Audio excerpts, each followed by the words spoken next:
Friends, ఇప్పుడే అందిన వార్త, మరోసారి బాంబు పేలుళ్లు, భారీగా మృతి. ఈరోజు ఈ వీడియోలో దీనికి సంబంధించిన పూర్తి సమగ్రమైన సమాచారం గురించి తెలుసుకుందాం. ఎవరైనా మొట్టమొదటిసారిగా మన ఛానల్ని చూస్తున్నట్లయితే చూసిన వెంటనే లైక్ చేయండి, అదేవిధంగా షేర్ చేయండి, అదేవిధంగా కామెంట్ చేయండి, అదేవిధంగా సబ్స్క్రైబ్ చేసుకొని బెల్ ఐకాన్ ఆన్లో పెట్టండి. సబ్స్క్రైబ్ చేసుకొని బెల్ ఐకాన్ ఆన్లో పెట్టడం వల్ల భారతదేశంలో కానీ ప్రపంచంలో కానీ 2 తెలుగు రాష్ట్రాల్లో కానీ జరిగేటటువంటి ముఖ్యమైన సమాచారం నోటిఫికేషన్ రూపంలో రావడం జరుగుతుంది.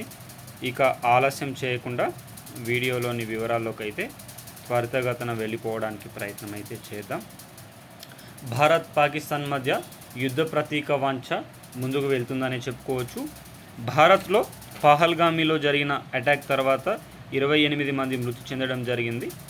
అయితే ఈ మృతి పట్ల ప్రభుత్వం సీరియస్గా తీసుకొని సింధీ నదీ జలాల ఒప్పందం రద్దు, అదేవిధంగా స్పోర్ట్స్ పైన రద్దు, యూట్యూబ్ ఛానల్స్ పైన రద్దు, ఎగుమతి దిగుమతి రద్దు చేసుకున్న ప్రభుత్వం పాకిస్తాన్లో భారీగా ధరలు పెరిగిపోయాయని చెప్పుకోవచ్చు.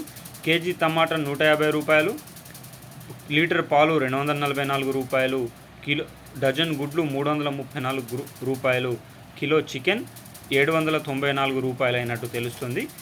ఈ యుద్ధ ప్రతీక ద్వారా సాధారణ ప్రజలు నష్టపోతున్నారని మన పాకిస్తాన్లోని ప్రజలు పేర్కొనడం అయితే జరుగుతుంది. అయితే బాంబు పేలుళ్ళు అయితే సంభవించి 8 మంది మృతి చెందినట్లు తెలుస్తుంది. పాకిస్తాన్లో బాంబు పేలుళ్ళు జరిగాయి, అక్కడ 8 మంది మరణించినట్లు తెలుస్తుంది.